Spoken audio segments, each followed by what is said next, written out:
The summer of 1827 hung heavy over New Orleans, the Mississippi River sluggish and brown under the relentless heat. A carriage rattled along the muddy roads leading to the French Quarter, its wooden wheels catching in ruts formed by recent rains. Inside, 20-year-old Elizabeth Beaumont pressed her handkerchief to her nose. The stench of the city, rotting vegetation, sewage, and the particular scent of human misery assaulting her senses. "We're nearly there, miss," the driver called back, his voice muffled by the partition. Elizabeth nodded, though he couldn't see her. She smoothed her grey travelling dress, a garment that had once been fine, but now showed the wear of her long journey from Boston. The letter from her aunt had arrived 3 weeks after her parents' funeral, both claimed by consumption within days of each other, offering a home and promising opportunities that Boston could no longer provide for a young woman alone in the world. "Your mother would want you with family," Aunt Corinne had written in her elegant script. "New Orleans society will welcome you, and I have connections that will secure your future." The carriage slowed as it turned onto a street lined with wrought-iron balconies and colourful facades. Here, the French influence was undeniable, from the architecture to the language that drifted from open windows. But there was something else, too. Whispered conversations that ceased as the carriage passed, and eyes that followed with too much interest. "Belclair," the driver announced, pulling up before a 3-story mansion set back from the street behind an ornate iron gate. Elizabeth gathered her meagre belongings, one trunk, a carpet bag, and her mother's cameo brooch pinned carefully to her collar. As she stepped down, the humidity wrapped around her like a damp blanket, and she fought the urge to climb back into the carriage and demand to be taken away. A servant appeared, a young Creole woman with wary eyes. "Mademoiselle Beaumont, Madame is expecting you." The front door opened as they approached, revealing Corinne Devereux, Elizabeth's mother's sister, though they shared little resemblance. Where her mother had been soft and warm, Aunt Corinne was angular and cool, her black dress impeccably tailored, her dark hair pulled severely back from a face that might once have been beautiful, but had hardened into something predatory. "My dear niece," Corinne said, not moving to embrace Elizabeth, "welcome to Belclair. You've arrived just in time."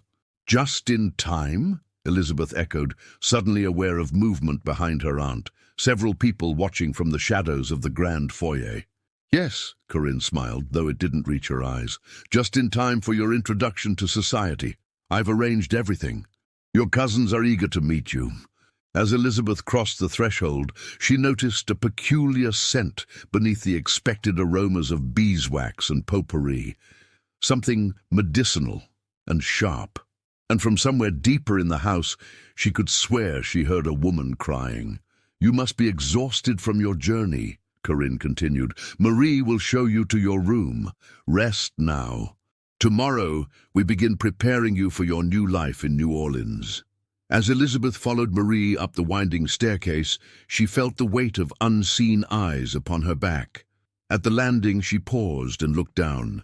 Aunt Corinne stood perfectly still, watching her ascend, with an expression that sent a chill down Elizabeth's spine, despite the oppressive heat. "What does she mean by preparing me?" Elizabeth whispered to Marie as they continued down a long hallway. Marie's eyes darted nervously to the closed doors they passed. "Madame has plans for all her nieces," she said, her voice barely audible. "You are the third to arrive this year." "The third?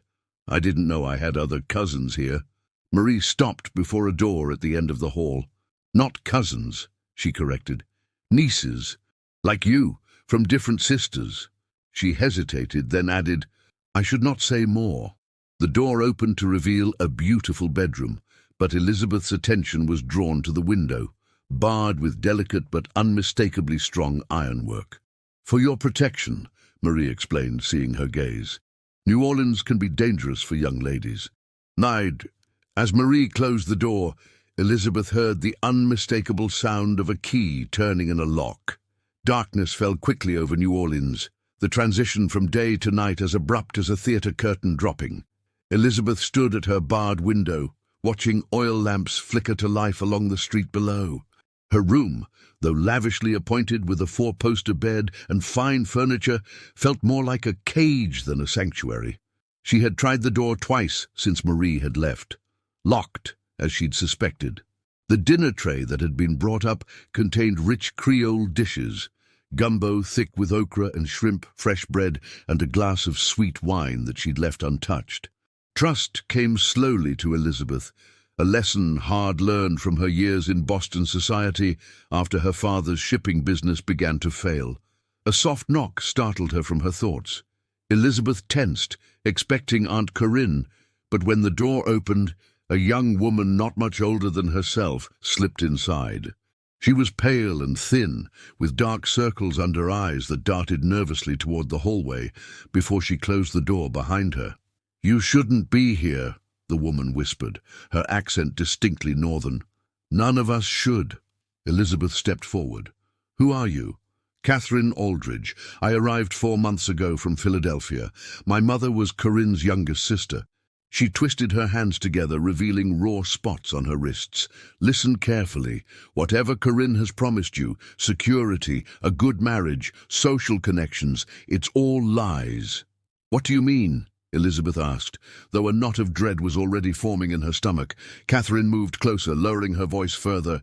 "Corinne trades in futures, our futures. She has arrangements with plantation owners, wealthy widowers, men with specific requirements for wives, men who need heirs but don't care about the mother's welfare afterward." Elizabeth recoiled. "That's absurd. She's our aunt. Why would she—" "Land," Catherine cut in. "Property, power, each placement earns her more acres, more influence. She's amassed one of the largest holdings in Louisiana this way. 3 nieces before me, 2 are dead, 1 disappeared." The room seemed to tilt beneath Elizabeth's feet. "And you? What happened to you?" Catherine's eyes filled with tears. "I'm contracted to Judge Thibodeau, 67 years old, no living heirs. The marriage is in 2 weeks. Her hand went unconsciously to her flat stomach. "I've already been prepared to ensure fertility. Dr. Moreau comes regularly to administer his treatments." The medicinal smell from earlier suddenly made horrible sense. "We need to leave," Elizabeth said, moving toward the door. "Tonight." Catherine caught her arm. "It's not possible. The house is guarded. The servants are loyal to her. There's nowhere to run in this city where she won't find us. Her influence reaches everywhere." "There must be someone who can help," Elizabeth insisted. "The authorities—" A bitter laugh escaped Catherine. "The authorities? The mayor dines here weekly. The chief of police is her cousin by marriage. Even the church turns a blind eye to her charitable work, finding homes for orphaned nieces." She gripped Elizabeth's hands tightly. "There's only one way out of Belclair, and it's not through those gates." A floorboard creaked in the hallway. Catherine froze, then quickly moved toward a panel in the wall that Elizabeth hadn't noticed before.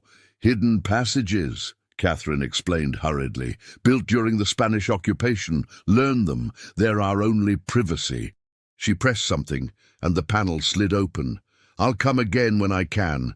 Trust no one. Especially not the other niece, Clara. She's been here longest, and believes Corinne's promises. She'll report everything you say." With that, Catherine disappeared into the darkness behind the wall, the panels sliding shut so seamlessly that Elizabeth questioned whether she'd imagined the entire encounter. But the lingering scent of fear, both Catherine's and now her own, was all too real. Outside, a storm was gathering, lightning illuminating the iron bars across her window in stark relief. Elizabeth moved to the bed and slid her hand beneath the mattress, retrieving the small knife she'd concealed in the lining of her carpet bag. It wasn't much, but it was something. She would not become another of Aunt Corinne's lost nieces. Whatever game was being played in the mansion called Belclair, Elizabeth was determined to rewrite the rules. Morning arrived with the clamor of church bells and street vendors. Elizabeth had barely slept, the night filled with strange noises, footsteps in the hall, muffled conversations, and once a cry so pained it could only be human. She'd spent hours examining the wall panel Catherine had used, but found no mechanism to open it from her side. A key turned in the lock, and Elizabeth quickly tucked her knife into the folds of her dress. Marie entered carrying a breakfast tray and a bundle of clothing. "Madame requests you join her in the garden at 10, Marie said, laying out a pale blue dress that looked new and expensive. "She has invited guests to meet you." "Am I a prisoner here?" Elizabeth asked directly. Marie's face remained carefully blank. "Madame protects her nieces until suitable arrangements are made. New Orleans is full of dangers for young ladies without proper supervision."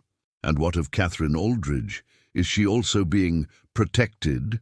A flash of something, fear, crossed Marie's features. "Miss Aldridge is preparing for her wedding. A great honor. Judge Thibodeau is a very important man." She moved toward the door. "I will return in 1 hour to help you dress." Alone again, Elizabeth ate sparingly, testing each item for unusual tastes or smells. The coffee was strong and bitter, the bread fresh. Nothing seemed amiss, but Catherine's warnings echoed in her mind. When Marie returned, Elizabeth allowed herself to be laced into the new dress, noting how it emphasized her figure in ways her modest Boston garments never had. Her hair was arranged in the latest New Orleans fashion, and a delicate application of rouge was added to her cheeks. "Perfect," Marie murmured, stepping back. "Madame will be pleased." The garden of Belclair was a lush paradise, carefully cultivated to provide both beauty and privacy. High walls covered in flowering vines surrounded the space, while palm fronds and magnolia trees created secluded alcoves throughout. At the center stood a marble fountain depicting Venus rising from the sea. Aunt Corinne sat beneath a striped awning, entertaining 3 men whose attire and bearing marked them as members of New Orleans' elite. When Elizabeth appeared, all conversation ceased.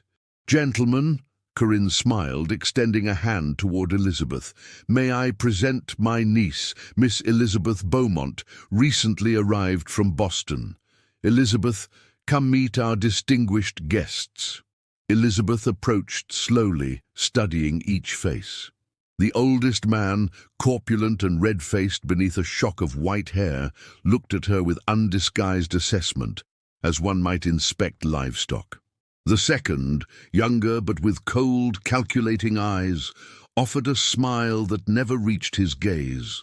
The third, perhaps 40, with a dueling scar across one cheek, seemed the least objectionable, though his eyes lingered too long on the bodice of her dress. "Mr. Hollier owns the largest sugar plantation in St. Charles Parish," Corinne explained, indicating the older man. "Mr. Lafitte is our most promising young attorney, and Dr. Moreau, the physician," Elizabeth finished, recognizing the name Catherine had mentioned. The medicinal scent she'd detected upon arrival emanated from him. "You've heard of me?" Dr. Moreau raised an eyebrow.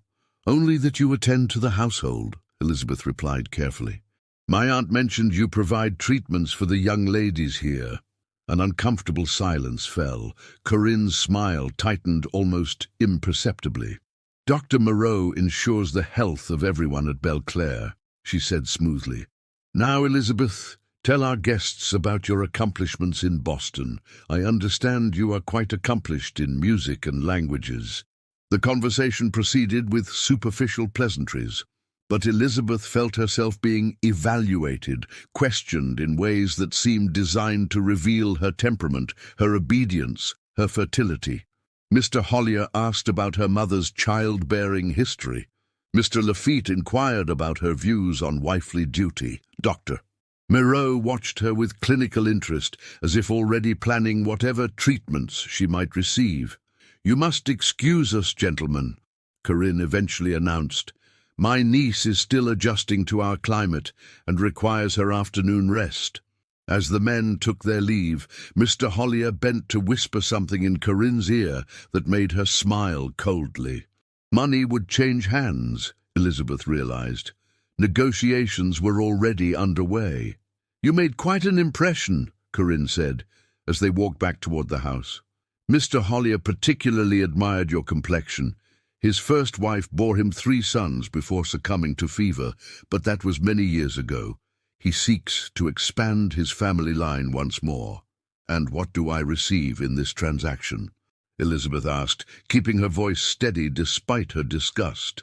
Corinne stopped, surprise briefly crossing her features before her mask of control returned.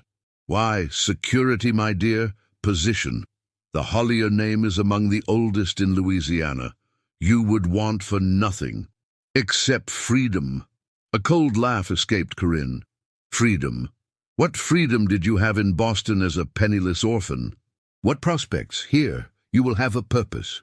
You will continue your family line in circumstances far better than you could have hoped for." She reached out to touch Elizabeth's cheek. "Your mother would be grateful." Elizabeth resisted the urge to slap her hand away. "And what do you gain, Aunt? What is your purpose in this arrangement?" Something dangerous flashed in Corinne's eyes. "I secure the future, mine and yours. The details need not concern you." She gestured toward the house. "Now, go rest. Tonight, we dine with the Holliers at their townhouse. The elder son will be present. He must approve his father's choice, naturally." As Elizabeth turned to go, a movement caught her eye, a pale face at an upper window. Catherine watching. And beside her, another young woman Elizabeth hadn't met. Clara, she presumed, the one who had accepted her fate. In that moment, Elizabeth understood the true horror of Belclare. Not that it was a prison, but that it was a breeding ground. A place where young women's bodies were prepared, evaluated, and traded for land and influence. A commerce in bloodlines, conducted beneath the respectable veneer of New Orleans society. And she was the newest commodity. The Hollier townhouse stood 3 stories tall on Esplanade Avenue, its facade gleaming white against the purple dusk. Gaslight illuminated the entrance, where livid servants stood at attention. Elizabeth sat rigidly in the carriage beside Aunt Corinne, her stomach knotted with tension. "Remember," Corinne murmured as they approached, "the Holliers have been instrumental in building New Orleans. Their sugar empire employs hundreds. Their political connections reach to Washington itself." She adjusted the lace at Elizabeth's neckline. "Be gracious. Be agreeable. Your future depends on tonight." Elizabeth had chosen her weapons carefully, intelligence concealed behind docility, observation masked as demureness. The knife was still hidden in her dress, though she knew it would be useless against the forces arrayed against her. Information would be her true defense. The interior of the Hollier mansion reflected generations of wealth. Crystal chandeliers hung from coffered ceilings. Original paintings by European masters lined the walls. Servants moved silently across marble floors, bearing silver trays laden with champagne. Mr. Hollier greeted them in the grand salon, kissing Corinne's hand with practiced charm before turning to Elizabeth. "Miss Beaumont," he said, his eyes moving over her in a way that made her skin crawl, even more enchanting by candlelight. "Come, my son is eager to meet you." The younger Hollier, Thomas, was perhaps 30, with his father's frame beginning to run to fat and cold eyes that assessed her value even as he bowed over her hand. 2 other guests were present. Judge Thibodeau, Catherine's intended, a skeletal figure with liver spots and yellowing eyes, and a young priest whose discomfort was evident in his rigid posture. "Father Benoit serves as the Hollier family chaplain," Corinne explained, noting Elizabeth's interest in the cleric. "He will officiate at Catherine's wedding next month." The priest nodded, not quite meeting Elizabeth's eyes. A potential ally or another participant in this grotesque charade. Dinner was an elaborate affair, 7 courses served on French porcelain. Elizabeth ate little, watching the interactions around her. Judge Thibodeau spoke of Catherine as one might discuss a prized mare. Thomas Hollier questioned Corinne about Elizabeth's family history, particularly her mother's health during childbearing years. The elder Hollier discussed property boundaries with Corinne, veiled negotiations for what Elizabeth now recognized as her own purchase price. "The Devereux tract bordering my eastern fields," Mr. Hollier said at one point, swirling his wine. 200 acres, including the creek access. I believe that would constitute a fair arrangement, considering the circumstances. Corinne's eyes narrowed. The Devereux tract is prime cotton land. 300 acres would be more appropriate, particularly given Miss Beaumont's education and breeding. They were haggling over her like livestock, not even bothering to disguise it as anything else. Perhaps Miss Beaumont would enjoy seeing the music room, Thomas Hollier suggested, standing. I understand she is accomplished on the pianoforte. Elizabeth recognized the ploy, a chance for private assessment, but saw opportunity in it as well. She followed Thomas through marble corridors to a smaller salon, where a magnificent grand piano stood beneath tall windows. My mother imported this instrument from Vienna, Thomas said, closing the door behind them. The click of the latch echoed in the quiet room. Do you play, Miss Beaumont? Some, Elizabeth replied, moving to put the piano between them. Though I find I have less enthusiasm for performance than I once did. Thomas smiled thinly. You needn't perform for me, not yet. He moved closer, circling the piano. My father is old-fashioned. He believes in formal arrangements, contracts, negotiations. I prefer to sample the merchandise before agreements are finalized. Elizabeth's hand went to her hidden knife. I am not merchandise, Mr. Hollier, he laughed. No? Then what are you doing here, Miss Beaumont? Why has Madame Devereux presented you to my father with your bloodlines and breeding potential so carefully documented? You're no different from the others. Others? Elizabeth seized the opening. How many nieces has my aunt brought to your family? Thomas paused, studying her with new interest. You're the fourth. The second was unsuitable, too frail for childbearing. The third, he shrugged. Accidents happen on plantations. Equipment can be dangerous for those who don't understand its operation. A chill ran through Elizabeth. And where is the first now? Upriver, Thomas said carelessly. Buried behind the summer house. She tried to run. Father made an example of her. He reached out suddenly, grasping her wrist. Don't make the same mistake. The Hollier name can offer protection or destruction. The choice is yours. Elizabeth jerked away.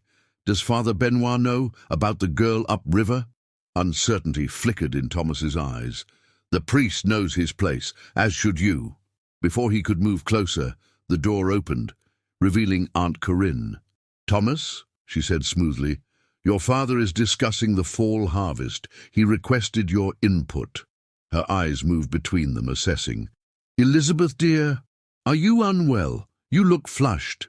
Just the excitement of the evening, Elizabeth managed, moving quickly toward the door. Such stimulating company. Back in the carriage later, Corinne was icily silent for several minutes before speaking. You've disappointed me, Elizabeth. Thomas reported your conversation. Your questions were inappropriate. As inappropriate as selling your nieces to men who've murdered previous wives, Elizabeth countered, past caring about consequences. Corinne's hand lashed out, striking Elizabeth's cheek with surprising force. Foolish girl. Do you think you're the first to resist? To believe yourself cleverer than me? I've been building my empire for 20 years. Every acre, every political connection, every penny of my fortune has been earned through careful placement of useful bloodlines. My mother would be horrified. Your mother, Corinne spat, was weak. She chose love over advantage, sentiment over security. And what did it get her? A pauper's grave and a destitute daughter. She leaned closer. You have one chance, Elizabeth. Acceptance. Mr. Hollier will overlook tonight's impertinence for a price. The terms have increased. 350 acres, plus timber rights. And if I refuse? Corinne's smile was terrible to behold. Then you join the experimental group. Doctor, Moreau has theories about maximizing female fertility that require subjects, less valuable subjects. Those who've proven themselves unworthy of advantageous matches.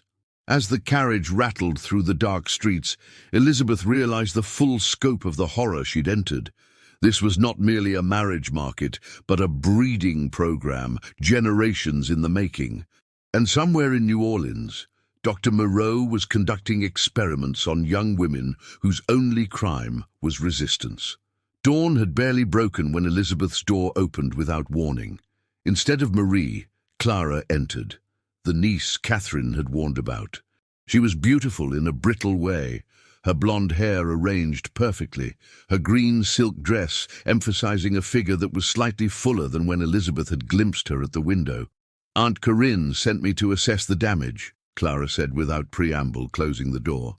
"You've made a spectacle of yourself. The Hollier opportunity is likely lost." Elizabeth sat up in bed. "I consider that a fortunate escape." Clara's laugh was hollow.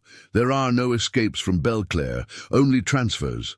She moved to the window, looking out at the misty garden. "I was meant for Judge Thibodeau originally. When I proved difficult, Catherine was brought in as my replacement. Now I'm promised to Dr. Moreau instead." "The physician." Elizabeth suppressed a shudder.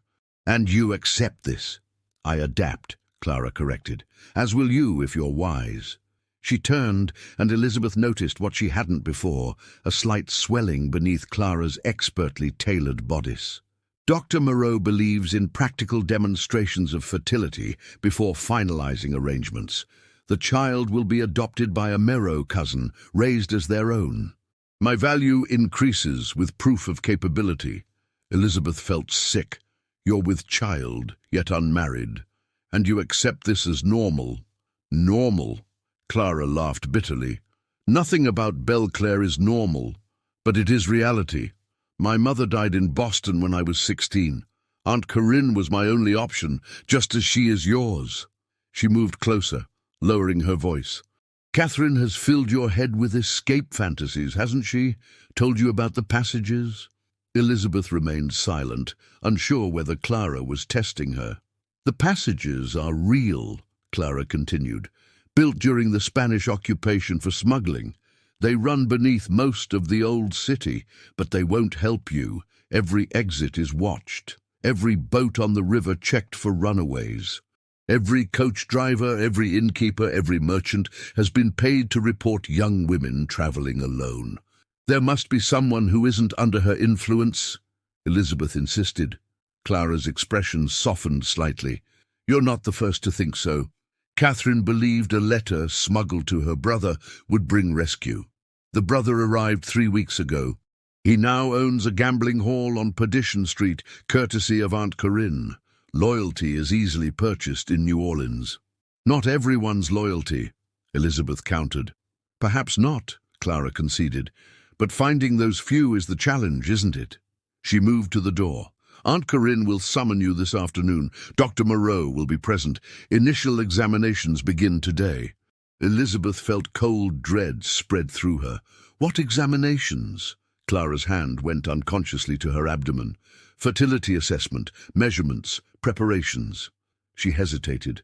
"It hurts, but resistance makes it worse." After Clara left, Elizabeth paced her room like a caged animal. The knife seemed increasingly inadequate against the elaborate system arrayed against her. She needed allies, information, a plan that extended beyond simple escape. She examined the wall panel again, pressing every inch until she found it, a small catch, nearly invisible in the woodwork. The panel slid silently open, revealing a narrow passage dimly lit by cracks in the masonry that let in slivers of daylight. Elizabeth slipped inside, carefully closing the panel behind her. The passage was dusty, but showed signs of recent use. Footprints in the dust, a candle stub on a small ledge. She followed the footprints, moving slowly in the dim light, trailing one hand along the rough wall for guidance. The passage split several times. Elizabeth chose directions based on the fresher footprints, descending a narrow spiral staircase that seemed to lead below ground level. The air grew damp, with the distinct smell of the river seeping through the stones. Voices ahead made her freeze. She crept forward until she could make out words spoken in the small room the passage opened into. "Shipment arrives tomorrow," a man was saying. "Dr. Moreau," Elizabeth realized. 3 more girls from Richmond, sisters. "Sisters are problematic," came Aunt Corinne's voice. "Too much mutual loyalty. Separate placements will be necessary." "The youngest shows promise for my research," Moreau replied. "The treatments have advanced considerably. Subject 4 responded to the increased dosage." "Subject 4 nearly died," Corinne snapped. "I cannot afford losses, Doctor. These arrangements are too valuable." "Science requires sacrifice," Moreau said dismissively. "The Beaumont girl, she's resistant?" "Temporarily," Corinne replied. "After your examination today, begin the compliance regimen. Nothing that leaves marks, but ensure she understands her position." Elizabeth backed away, bile rising in her throat. This wasn't merely a crude marriage market. It was systematic trafficking with Dr. Moreau conducting some kind of experimental fertility treatments on the young women Corinne acquired. She turned to retrace her steps, but must have made some noise. The voices stopped abruptly. "Someone's there," Moreau said sharply. Elizabeth ran, no longer concerned with silence, her only thought to reach her room before they found her in the passages.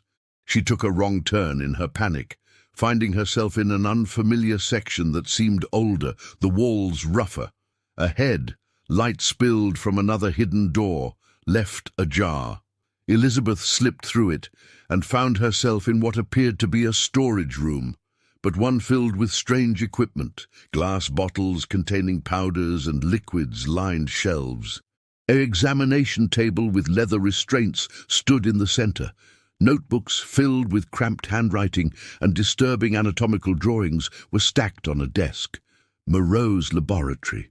Elizabeth realized with horror that this must be where the treatments occurred.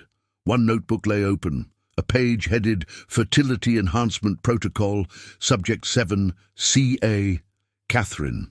The notes detailed pharmaceutical interventions and physical preparations in clinical language that barely disguised the horror of what was being done. Footsteps in the passage sent Elizabeth scrambling for a hiding place. She ducked behind a large cabinet just as the hidden door opened fully. "The passages were clear," came a man's voice, not Moreau's. "Probably just rats. This section of the house is old. Check the laboratory anyway," Corinne ordered. "We can't risk exposure, not with the Richmond shipment arriving." Elizabeth held her breath as heavy footsteps crossed the room. The man, probably a guard, made a cursory inspection, never looking behind the cabinet. After a moment, he returned to Corinne. "All secure, madam. No one's been here." "Good. Seal this entrance. We'll use only the main access from now on. Too many of the girls have discovered these old passages." The footsteps receded. Elizabeth waited several agonizing minutes before daring to move. The hidden door to the passage was indeed sealed now. Some mechanism had been engaged that she couldn't identify. But the laboratory had another exit, a conventional door that presumably led somewhere in the house. It was her only option now. Elizabeth crept to the desk first, quickly scanning the notebook for any information that might help. The final pages detailed something called the Hollier Protocol, a breeding program spanning 3 generations, with detailed records of lineages, fertility rates, and successful placements throughout Louisiana society. This wasn't a recent scheme. This was decades of calculated human trafficking, disguised as marriage arrangements and family connections. And according to a map on the final page, it extended far beyond New Orleans. Similar operations existed in Charleston, Richmond, and Baltimore, all feeding into the same network. Elizabeth tore out the map and several pages of notes, tucking them into her bodice. Evidence. If she could escape, this might be enough to expose the entire operation. She eased open the laboratory door, finding herself in a cellar corridor lit by a single oil lamp. At the far end, stairs led upward. Freedom, or at least escape from this immediate danger, lay in that direction. Elizabeth moved quietly toward the stairs, the stolen papers like a brand against her skin. Whatever happened in the coming hours, she now possessed something Aunt Corinne would kill to recover, proof of an atrocity that had remained hidden for generations behind the respectable facade of New Orleans society. Elizabeth had barely returned to her room when Marie appeared, her expression grim. Madame requires your presence in the blue salon, immediately. The corridor outside was guarded now. A tall man with hard eyes who fell into step behind them as Marie led Elizabeth downstairs. There would be no running, no sudden escape. Whatever was coming, Elizabeth would have to face it. The blue salon was Corinne's private receiving room, decorated in cool shades that matched the mistress's temperament. Dr. Moreau was already there, arranging instruments on a side table. The sight of his probes and speculums made Elizabeth's courage falter. "Leave us," Corinne instructed Marie. To the guard, she added, "Wait outside. Ensure we're not disturbed." When they were alone, Corinne gestured to a chaise longue covered with a white cloth. "Remove your dress and undergarments. The examination will be thorough." Elizabeth remained standing. "I know what you're doing, not just marriage arrangements, experiments, trafficking. I've seen the laboratory." Something dangerous flashed in Corinne's eyes, but her voice remained controlled. "Impossible. You've been in your room." "The passages," Moreau interjected, studying Elizabeth with new interest. "She must have found one of the access points." "What I found," Elizabeth said, "was evidence of a criminal enterprise spanning 3 states. Records of your subjects, maps of your operations, the Hollier Protocol." Corinne's composure slipped for an instant, genuine alarm crossing her features before her mask returned. An imaginative interpretation of medical records, nothing more. "Doctor, Moreau's work ensures healthy marriages and successful childbearing. A service to these girls, many of whom would otherwise face poverty or worse."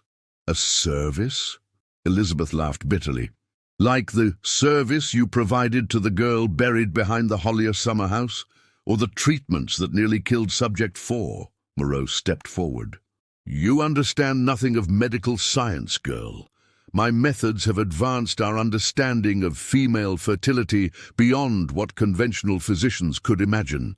In 20 years, my protocols will be standard practice. In 20 years, you'll be hanging from a gallows if I have any say," Elizabeth retorted. "I've taken precautions. The evidence is secure. If anything happens to me, it goes to the authorities." It was a bluff. The pages were still hidden in her bodice, but delivered with enough conviction to give them pause.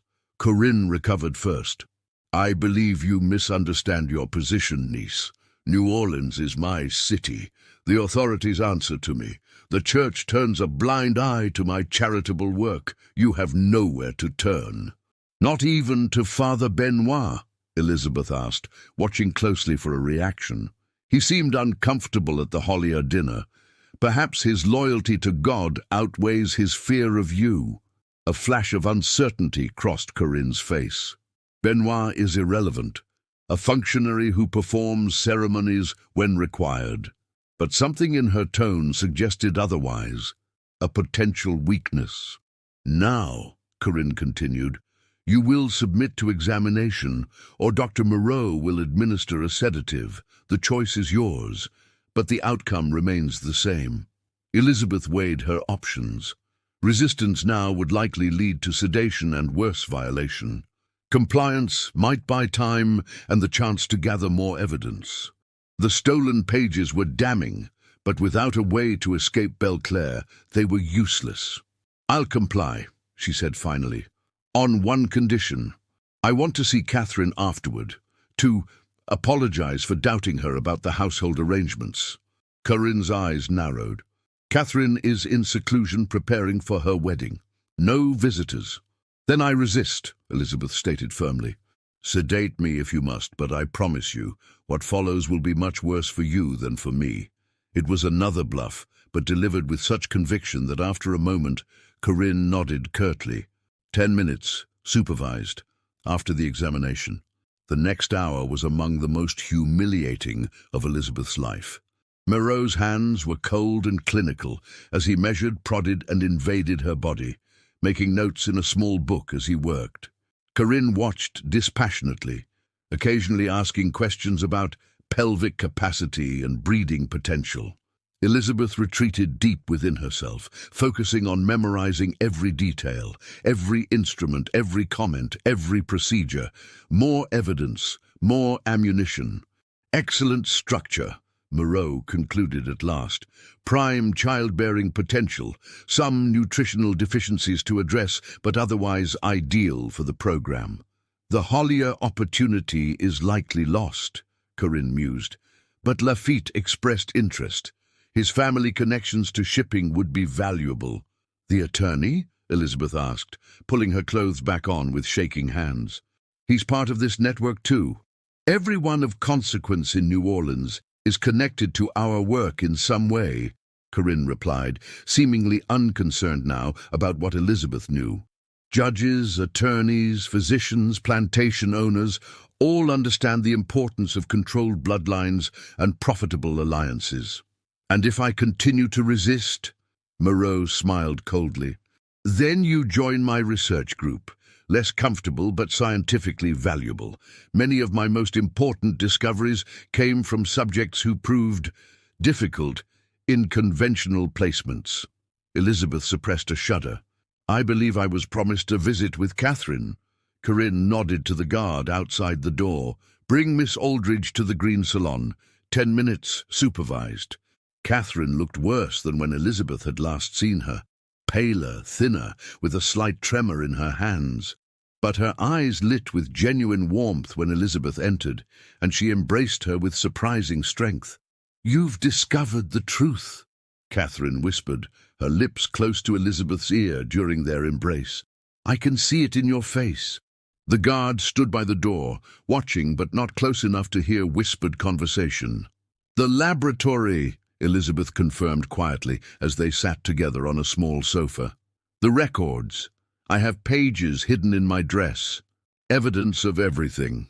Hope flickered in Catherine's eyes. Can you get it out of the house?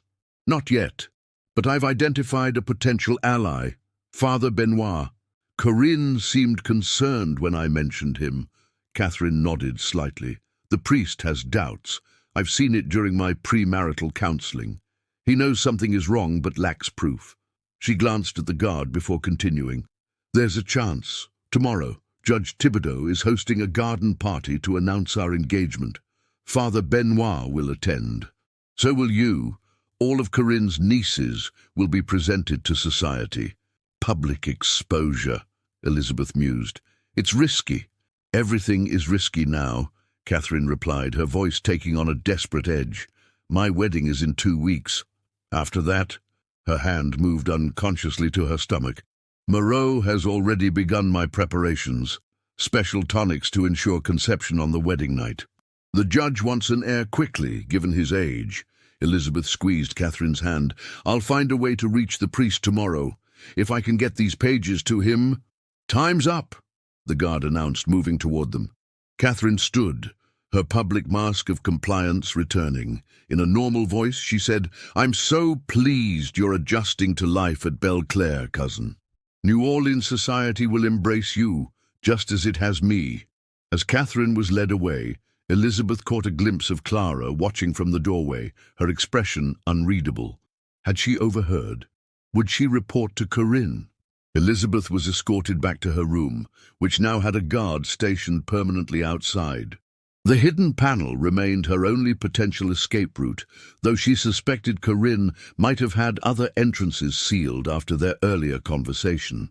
Night fell over Belclair, but sleep eluded Elizabeth. Tomorrow would bring either opportunity or disaster. The garden party represented her best chance to make contact with Father Benoit, but also her greatest risk of exposure if Clara had indeed reported her plans. The stolen pages burned against her skin where she'd hidden them beneath her mattress. Evidence of generations of young women traded like cattle, their bodies used as currency in a grotesque commerce of bloodlines and property. If she failed tomorrow, Elizabeth knew she would join them. Another lost niece whose disappearance would raise no alarms, whose fate would be recorded only in Moreau's clinical notes about Subject 8. Judge Thibodeau's mansion sat on the edge of the garden district, its grounds extending all the way to the riverfront. Elaborate preparations had transformed the already impressive gardens into a wonderland of white tents, floral displays, and string quartets positioned strategically throughout the property. The cream of New Orleans society had turned out in full regalia. Men in formal attire despite the heat, women in gowns that represented small fortunes in imported silk and lace. Elizabeth sat rigidly in the carriage beside Aunt Corinne, Clara directly across from her. Catherine had travelled ahead with the judge, already playing the role of the blushing bride-to-be. "Remember," Corinne said as the carriage approached, "you represent the Devereux family today. Proper deportment is essential. Several potential matches will be present." Elizabeth nodded meekly. She had spent the morning cultivating an appearance of broken compliance, speaking softly, eyes downcast, shoulders slightly hunched. The performance had its desired effect. The guard outside her door had been removed, deemed unnecessary now that the wild northern girl had accepted her place. The stolen papers were carefully folded and hidden in a small pocket she had sewn into her petticoat overnight. Accessing them discreetly would be challenging but not impossible. Clara watched her suspiciously throughout the journey. Whether she had overheard Elizabeth's whispered conversation with Catherine remained unclear, but Elizabeth took no chances. She had prepared a secondary plan in case her primary attempt to reach Father Benoit failed. The garden party was already in full swing when they arrived. Judge Thibodeau greeted them at the entrance, a skeletal figure in black despite the heat. Catherine stood beside him, smiling fixedly, her gloved hand resting on his arm in a parody of affection. "Madame Devereux," Thibodeau rasped, "your niece is a treasure. I'm most grateful for your arrangement of our introduction. The Devereux family has always valued connections with the judiciary," Corinne replied smoothly. "Catherine will make you an exemplary wife."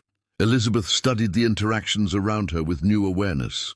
How many of these elegant couples had been arranged through Corinne's network? How many of the young wives had been subjected to morose preparations before their weddings? Father Benoit stood near a rose arbor, deep in conversation with an elderly woman. His clerical collar seemed to constrict his breathing in the humid air, and he tugged at it occasionally, looking uncomfortable in more ways than one. "I'll circulate," Corinne announced. "Clara, accompany me.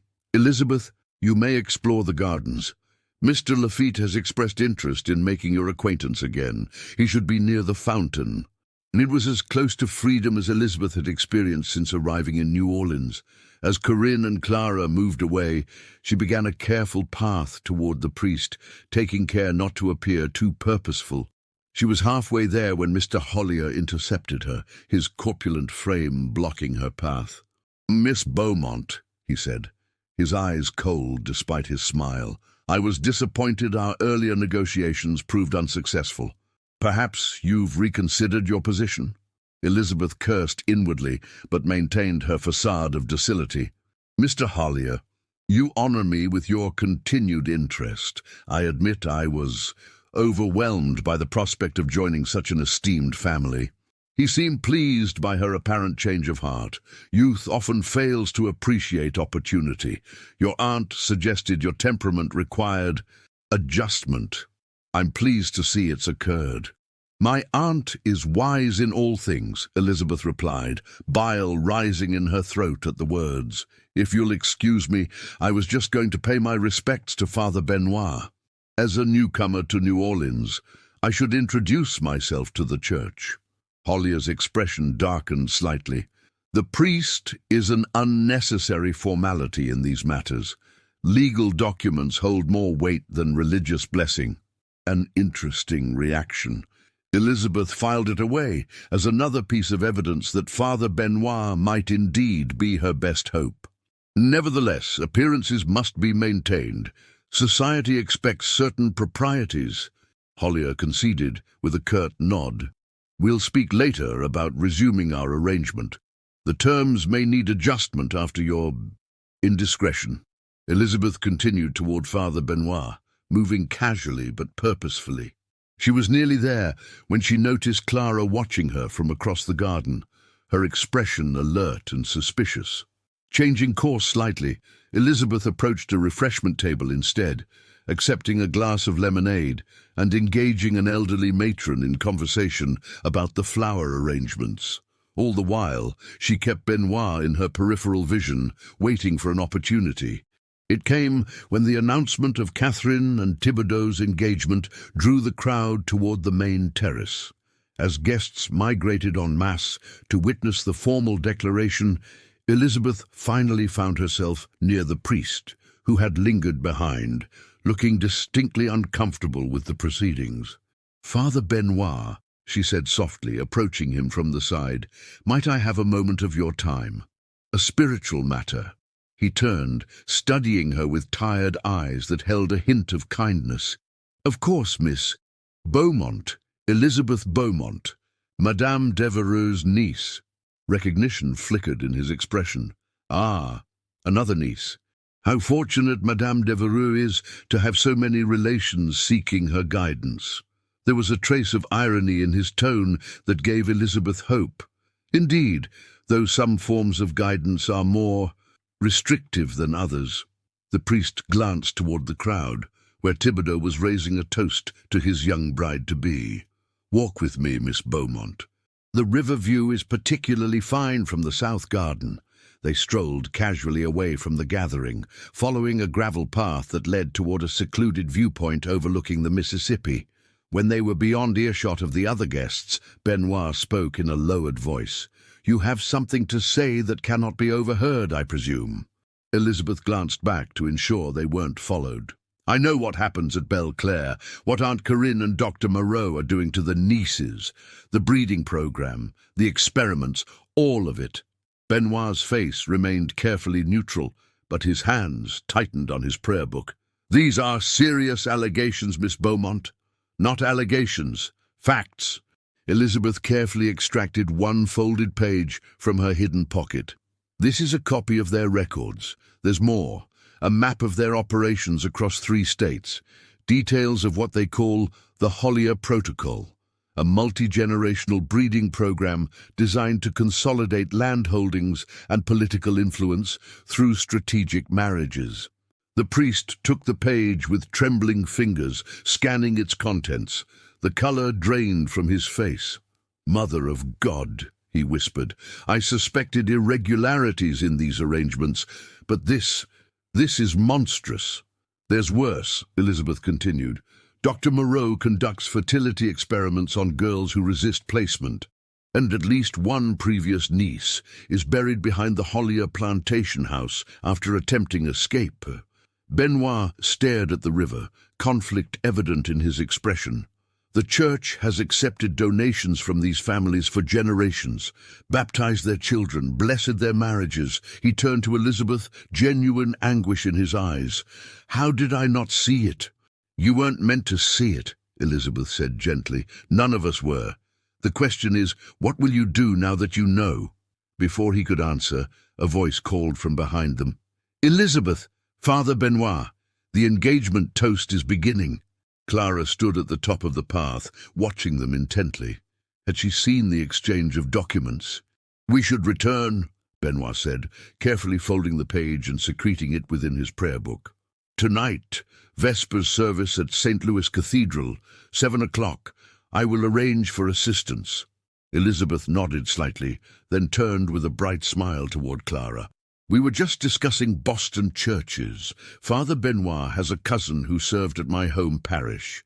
Clara's eyes narrowed, but she said nothing as they rejoined the crowd. The remainder of the afternoon passed in a blur of forced smiles and careful evasion. Elizabeth maintained her facade of docile compliance while watching the clock, counting the hours until 7. Corinne seemed pleased with her apparent transformation, even encouraging Mr. Lafitte to escort Elizabeth through the butterfly garden, an opportunity she used to further her act of gradual acceptance. "Your aunt speaks highly of your intellectual capabilities," Lafitte said as they strolled past exotic flowers. a quality I value in a potential wife. Business discussions at home can be most advantageous to a man's career. You're too kind, Elizabeth murmured, mentally calculating how long until they could reasonably depart for Belclare. She needed time to prepare for her escape to the cathedral. The carriage ride home was tense, but uneventful. Clara watched her constantly, but said nothing of her conversation with the priest. Corinne discussed potential matches with evident satisfaction at Elizabeth's newfound compliance. Lafitte is most impressed, she observed. His shipping connections would be valuable additions to our portfolio. The terms would be favorable. Perhaps that riverside property you've been eyeing. And now whatever you think best, Aunt, Elizabeth replied, staring out the window at the passing streets, memorizing landmarks, calculating routes to the cathedral. 7 o'clock was approaching. Father Benoit would be waiting. Freedom and justice seemed almost within reach. What Elizabeth didn't know was that Clara had indeed seen the exchange with the priest, and that a note had already been dispatched to Dr. Moreau, warning of potential exposure. As the carriage pulled through Belclare's gates, Elizabeth's thoughts were focused on the coming night and her planned escape. She didn't notice the extra guards positioned around the property or the subtle nod that passed between Corinne and the coachman as they arrived. The trap was already set. Darkness fell over New Orleans like a heavy curtain. Elizabeth sat at her dressing table, watching the clock with mounting anxiety. It was 6:30, 30 minutes until Father Benoit would be waiting at St. Louis Cathedral. She had changed into her plainest dress, a dark blue garment that wouldn't attract attention in the evening streets. The remaining stolen papers were sewn into her hem. A soft knock at her door made her start. She quickly rearranged her features into the mask of compliance she'd worn all day. "Enter!" she called, expecting Marie with her evening meal. Instead, Catherine slipped inside, closing the door quickly behind her. Her face was flushed with excitement or fear, perhaps both. "They know," she whispered without preamble. "Clara reported your conversation with Father Benoit. Dr. Moreau has men watching the cathedral already." Elizabeth's heart sank. "How did you—" "The judge brought me back to Belclare to collect some personal items for tomorrow," Catherine explained rapidly. "I overheard Moreau and Corinne in the study. They're planning to intercept you and the priest, retrieve the evidence and—" She swallowed hard. "Make an example of you both." "We need to run," Elizabeth said, rising. "Now, both of us." Catherine shook her head. "I can't. The judge has men watching me constantly. But you still have a chance." She moved to the wall panel, activating the hidden catch. "I've discovered a passage they don't know about. It leads to the old servants' entrance on Dauphine Street. From there, head west, away from the cathedral. Find the convent of the Ursulines, Mother Superior Josephine. She's helped girls before." "Come with me," Elizabeth pleaded, grasping Catherine's hands. "I can't," Catherine repeated, tears filling her eyes. "But take this." She pressed a small purse into Elizabeth's hand. "My grandmother's brooch. It's valuable, enough to secure passage upriver, away from New Orleans." The passage beyond the panel was darker than Elizabeth remembered, no slivers of light penetrating this section of the walls. Catherine produced a small candle stub and a match. "Follow this corridor to the end, then take the stairs down. The exit will bring you out behind the kitchen gardens. There's a gap in the fence near the old oak tree." She embraced Elizabeth fiercely. "Someone must survive to tell our story." "I'll send help," Elizabeth promised. "The evidence—" "Go," Catherine urged, already closing the panel. "They'll check your room soon." The passage seemed to close around Elizabeth as she made her way forward, the tiny flame of the candle creating grotesque shadows on the ancient walls. She moved as quickly as she dared, following Catherine's directions, descending narrow steps that spiraled into the earth. The air grew damper as she went deeper, the unmistakable smell of the river seeping through the stones. At last, she reached a small wooden door, its hinges rusted with age and humidity. It opened with a groan that seemed deafening in the confined space. Beyond lay a narrow alley choked with weeds, the rear of Belclaire looming above. The kitchen gardens stretched to her right, and beyond them she could make out the massive silhouette of an oak tree against the night sky. Elizabeth extinguished her candle and moved cautiously along the wall, keeping to the shadows. Voices from the kitchen made her freeze, servants discussing the evening meal. She waited until they moved away, then continued toward the tree Catherine had mentioned. The gap in the fence was nearly invisible, boards that appeared solid from a distance but had been carefully loosened at the bottom. Elizabeth dropped to her knees and peered through. The street beyond was quiet, no sign of Moreau's men. She slipped through the gap, her dress catching momentarily on a nail before tearing free with a soft ripping sound. Once on the other side, she pressed herself against the fence, orienting herself. Dauphine Street would be to her left. The Ursuline convent lay to the west, away from the cathedral where Benoit waited, unaware of the trap. Elizabeth made her decision quickly. She couldn't leave the priest to face Moreau's men alone. He had the page she'd given him, evidence that could expose the entire operation, but he wouldn't know the danger he was in. Instead of heading west, she turned east, moving swiftly through back alleys and side streets, avoiding the main thoroughfares where she might be recognized. The cathedral's spires rose against the night sky, guiding her forward. The bells of St. Louis were just beginning to toll 7 when Elizabeth reached the side entrance of the cathedral. She slipped inside, her eyes adjusting to the dimly lit interior. Evening vespers had just concluded, a few parishioners still kneeling in prayer. Father Benoit stood near the altar, his back to her as he extinguished candles. Elizabeth moved quietly along the wall, scanning for signs of Moreau's men. 2 unfamiliar figures lingered near the main entrance, too well-dressed for ordinary worshippers, too alert for casual visitors. Another man sat in a pew near the confession booths, his hat pulled low. She needed to warn Benoit without alerting the watchers. Moving from shadow to shadow, Elizabeth approached the small door that led to the sacristy. If she could circle behind the altar, a hand clamped over her mouth from behind, an arm like iron around her waist, Elizabeth fought silently, twisting against her captor, but the grip was unyielding. "Stop struggling," a voice hissed in her ear, Clara's voice. "You'll get us both killed." Elizabeth went still with surprise. "Clara? Here? I'm going to release you," Clara continued, her lips close to Elizabeth's ear. "Don't scream, don't run, we have one chance at this." Slowly, the hand over Elizabeth's mouth withdrew. She turned to find Clara dressed in a servant's garb, her distinctive blonde hair hidden beneath a dark scarf.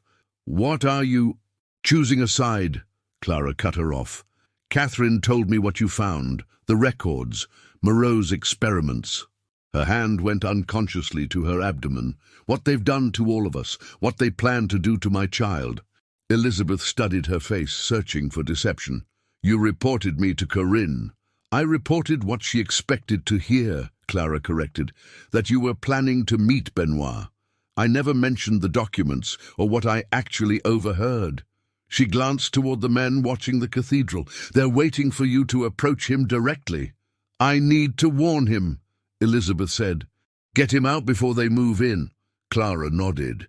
"There's a passage behind the confessional, leads to the rectory. The priests use it to come and go discreetly." She pressed a folded paper into Elizabeth's hand. "Give him this. Names, dates, locations of other girls. I've been keeping records of my own." Elizabeth stared at her in wonder. "All this time you were—" "Surviving," Clara said simply. "Waiting for an opportunity, for someone like you." She looked toward the altar where Benoit was finishing his duties. "I'll create a distraction. When Moreau's men move to investigate, get to Benoit. Tell him everything." Before Elizabeth could respond, Clara squeezed her hand once, then moved purposefully toward the main entrance. As she passed near one of the watching men, she stumbled dramatically, falling against a display of prayer candles. The crash echoed through the cathedral as dozens of candles and their holders clattered to the stone floor. "Clumsy girl!" Clara cried out loudly in French, her voice carrying, "Someone help me!" The watchers converged on the commotion, momentarily drawn by instinct and the need to maintain their cover as ordinary parishioners. Elizabeth seized the opportunity, darting behind the confessional booths and through the small door Clara had indicated. The passage beyond was narrow but well maintained, leading directly to a door that opened into the rectory kitchen. Father Benoit was just entering from the cathedral side, his expression alarmed by the commotion.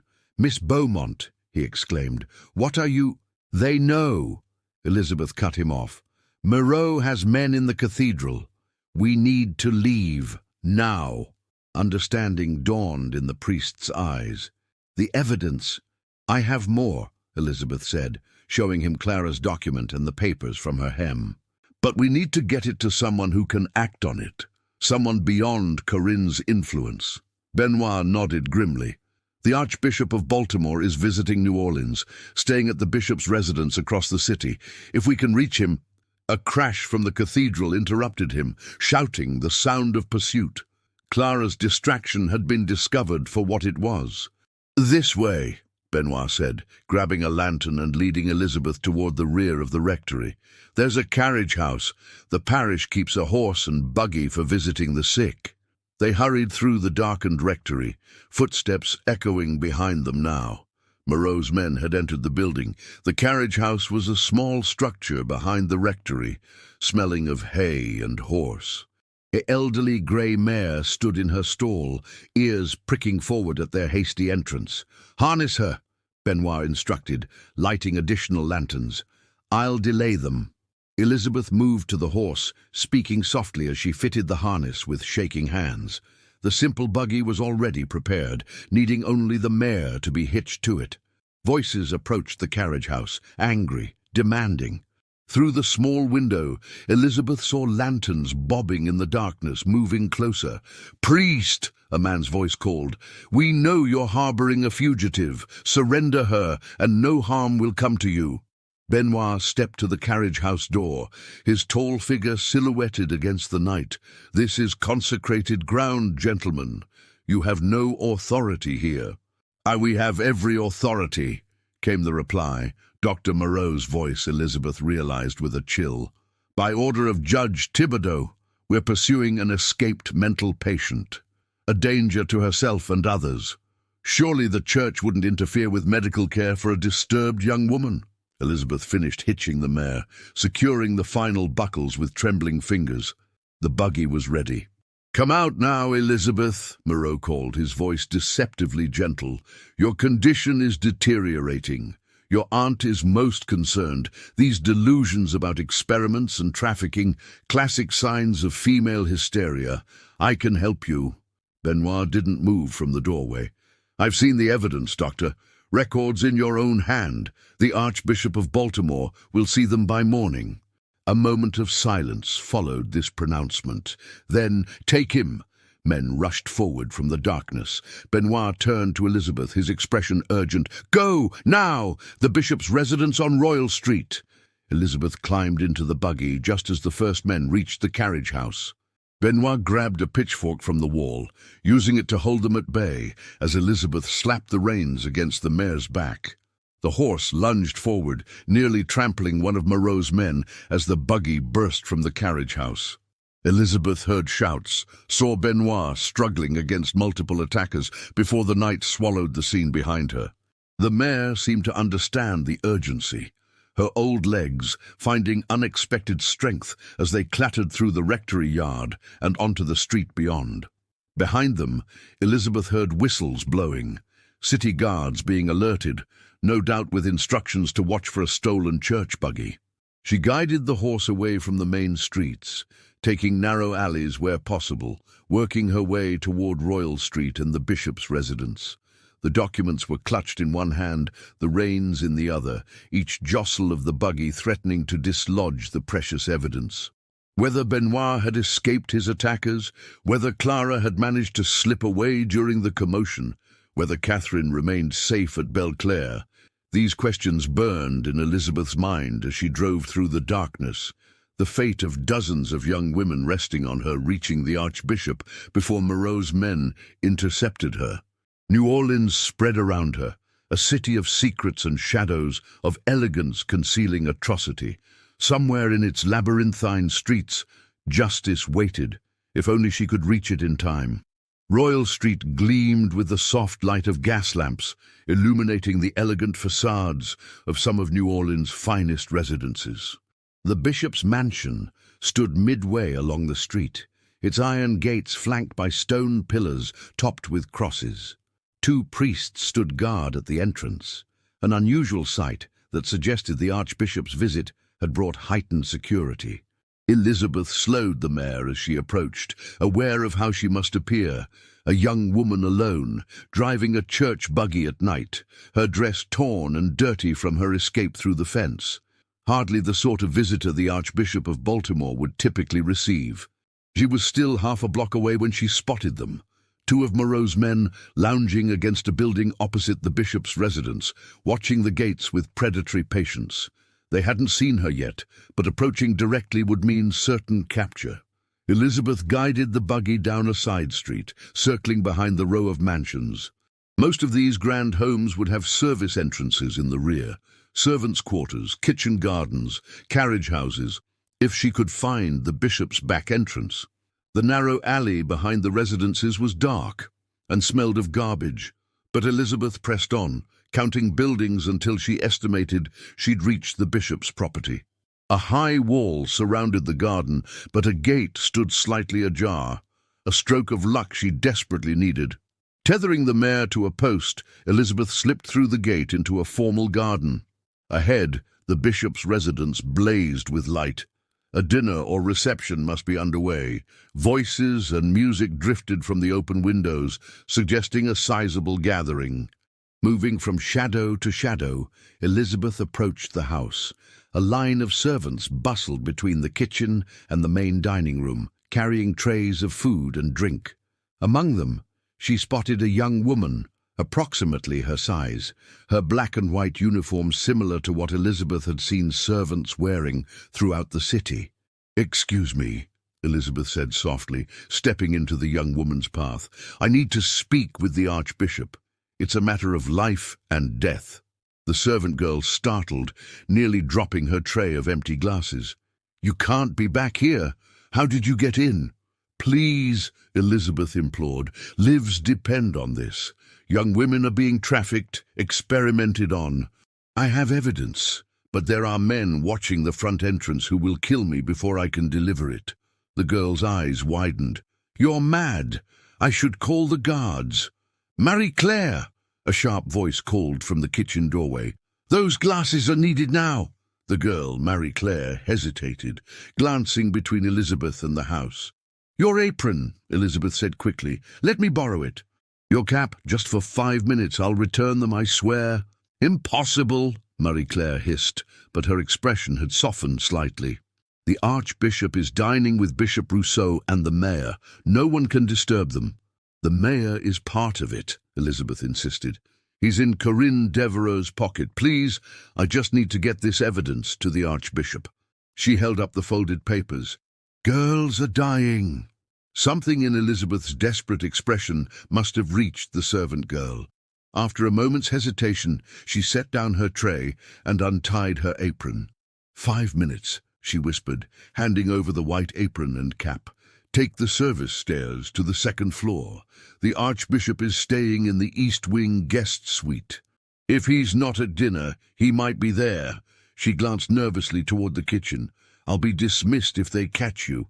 Elizabeth donned the garments quickly, tucking her hair beneath the cap. "Thank you. What's your name?" "Marie-Claire Toussaint," the girl replied. "Now go, before someone sees us."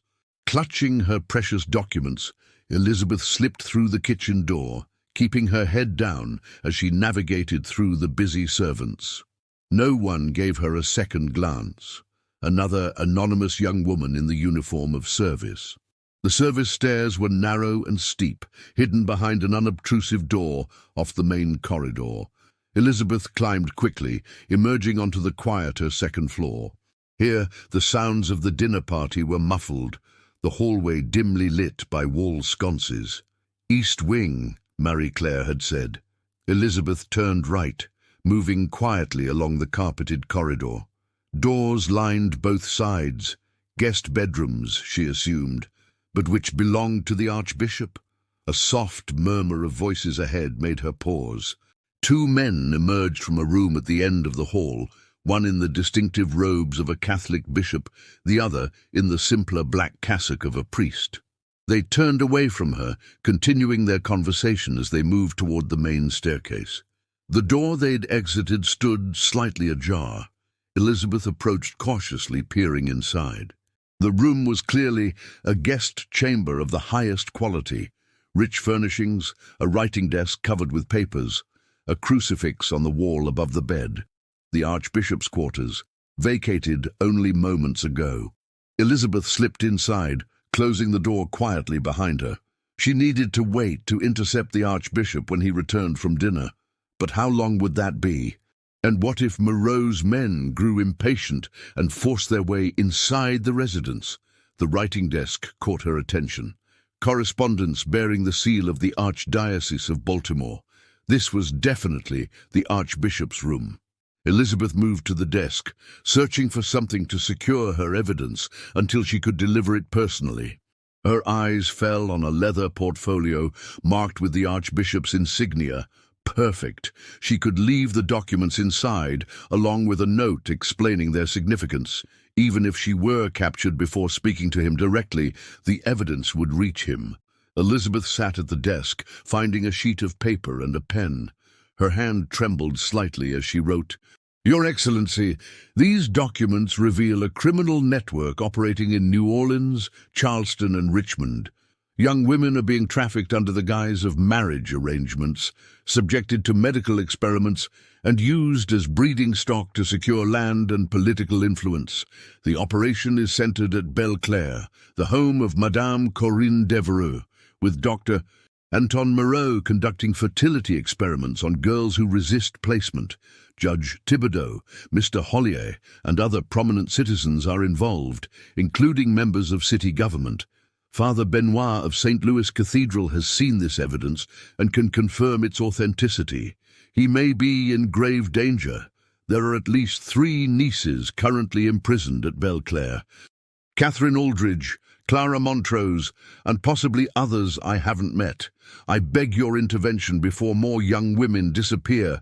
With desperate hope, Elizabeth Beaumont." She had just slipped the note and evidence into the portfolio when the door opened behind her.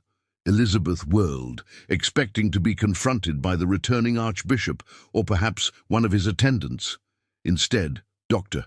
Moreau stood in the doorway, his cold eyes taking in her servant's disguise, the portfolio on the desk, her expression of alarm. "Clever girl," he said softly, stepping inside and closing the door. "So very resourceful. I had men watching the gates, the main entrance, even the servants' door. Yet here you are." Elizabeth backed away, putting the desk between them. "How did you find me?" "Judge Thibodeau is dining with the Archbishop tonight," Moreau replied, moving closer with deliberate steps. "When you didn't appear at the front gates, I considered where else you might try to enter. The garden wall was an educated guess." His gaze flicked to the portfolio. "I assume those are my records." "Copies?" Elizabeth said, her mind racing for escape routes. "The window? Too high. The door?" Moreau blocked it. "The originals are safe with Father Benoit," Elizabeth bluffed, calculating her limited options as Moreau advanced. "Father Benoit won't be helping anyone," Moreau said coldly. "My men are quite thorough." A chill ran through Elizabeth at his implication. "You wouldn't dare harm a priest." "Accidents happen to zealous clergymen who meddle in affairs beyond their understanding," Moreau replied, moving toward the desk. "Now be sensible. Return the documents, and perhaps we can negotiate better terms for your placement. Corinne still believes you have potential despite your difficulties." Elizabeth gripped the edge of the heavy wooden desk. "Never." Footsteps echoed in the hallway outside, someone approaching. Moreau glanced toward the door, momentarily distracted. It was the only chance she would get. With a surge of desperate strength, Elizabeth tipped the massive desk toward Moreau. Inkwells, papers and candles crashed to the floor as the desk toppled forward. Moreau tried to leap backward, but wasn't quick enough. The corner of the desk struck him, sending him stumbling against the wall with a pained grunt. Elizabeth lunged for the portfolio, snatching it from amidst the scattered papers. The door opened as she straightened, revealing an elderly man in the elaborate robes of an archbishop, his expression one of shock at the scene before him. "Your Excellency," Elizabeth gasped, clutching the portfolio to her chest. "Please help me. These men are trafficking young women." "She's delusional," Moreau cut in, regaining his composure despite the blood trickling from a cut on his forehead. "A patient who escaped from my care, dangerous to herself and others. Judge Thibodeau has signed the commitment papers himself." The archbishop looked between them, his shrewd eyes taking in Elizabeth's disheveled appearance, the overturned desk, Moreau's clinical detachment. "These documents," Elizabeth said, extending the portfolio with trembling hands, "they prove everything. Girls sold into forced marriages, experiments to increase fertility, a network spanning 3 states. Please read them." "Fabrications," Moreau insisted, "products of a diseased mind." "Then why are you so desperate to retrieve them?" the archbishop asked quietly. He took the portfolio from Elizabeth, his gaze never leaving Moreau. "Judge Thibodeau mentioned a disturbed young woman, but said nothing about documents." More footsteps in the hallway, heavy, deliberate. "Guards," Elizabeth realized with sinking heart. Moreau's reinforcements had arrived. "Your Excellency," Moreau said smoothly as 2 men appeared in the doorway, "this unfortunate girl requires medical attention. With your permission, we'll remove her and restore order to your quarters." The archbishop opened the portfolio, scanning the first document, Clara's meticulous record of dates, names, and placements. His expression darkened as he read. "I believe," he said finally, looking up, "that this young woman will remain under the protection of the church while these allegations are investigated." To the guards in the doorway, he added, "Please escort Dr. Moreau from the premises. He appears to have suffered a head injury requiring attention." "You don't understand what you're interfering with," Moreau hissed, his clinical mask slipping to reveal genuine alarm. "Powerful men have interests in this matter.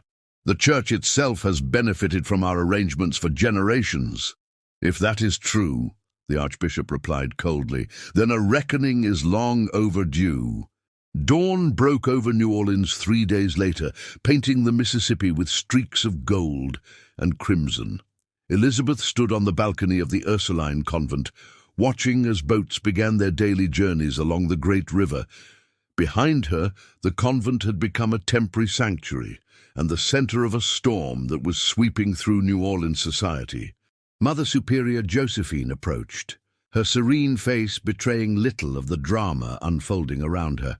"The Archbishop requests your presence, Miss Beaumont. There have been developments."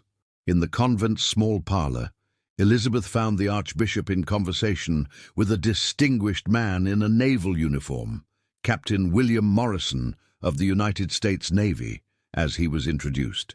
"Miss Beaumont," the Archbishop began, "thanks to your evidence and Father Benoit's testimony, federal authorities have taken an interest in the activities at Belclair. Captain Morrison represents the special commission appointed by President Adams to investigate." "Madame Devereux," Elizabeth asked, the question that had consumed her for days. "Fled," Captain Morrison replied grimly, "but not before destroying much of her documentation. However, the evidence you provided, combined with the testimony of the other young women we've located, is sufficient to dismantle this network." "Catherine? Clara?" Elizabeth pressed. "Safe," the Archbishop assured her, "along with 3 other nieces found at Belclair. The Richmond sisters arrived the day after your escape. They've been placed under the convent's protection as well." Elizabeth closed her eyes briefly in relief. "And Father Benoit?" "Recovering from his injuries," Morrison said. "His testimony has been invaluable, particularly regarding Judge Thibodeau's involvement. Dr. Moreau, the captain's expression hardened, took his own life when federal agents arrived to arrest him. His records, however, have been secured, grim reading but crucial evidence. The Holliers have fled to Cuba, the Archbishop added, but their assets have been frozen pending investigation. The property where the missing girl was buried has been located. Recovery efforts begin today. Elizabeth absorbed this information silently. Justice was unfolding, yet Corinne remained at large, and how many others in the network would escape punishment? "What happens now?" she asked finally. "For you," Morrison said, "you have options. Return to Boston if you wish, or—" he hesitated. "The government would value your assistance in locating other operations like this one. Your testimony in Baltimore next month could help us uncover similar networks." Elizabeth thought of the map she'd seen in Moreau's records, the notations of similar operations in other cities. How many young women were still trapped in situations like the one she'd escaped? "I'll testify," she said firmly, "and I'll help locate the others." 1 month later, as her riverboat pulled away from New Orleans, Elizabeth stood at the rail watching the city recede. Catherine stood beside her, one hand protectively over her abdomen, no longer carrying Moreau's treatments, but still bearing the child that had been forced upon her. "Do you think we'll ever find all of them?" Catherine asked softly. "All the lost nieces?" "Not all," Elizabeth admitted, "but enough to ensure this never happens again." She looked down at the small, leather-bound journal in her hands, her record of everything she'd witnessed, everything she'd learned about Corinne's network. Someone needs to tell their stories. As New Orleans faded into the distance, Elizabeth turned her face northward. The journey ahead would be long and painful, filled with courtrooms and testimonies, with searching and investigating. But for the first time since arriving in Louisiana, she felt something like hope. Behind them, the city of secrets continued its elegant facade, but beneath its surface, the foundations of a terrible commerce had begun to crumble. The Lady of New Orleans had vanished, but her nieces were finally free to reclaim their stolen futures.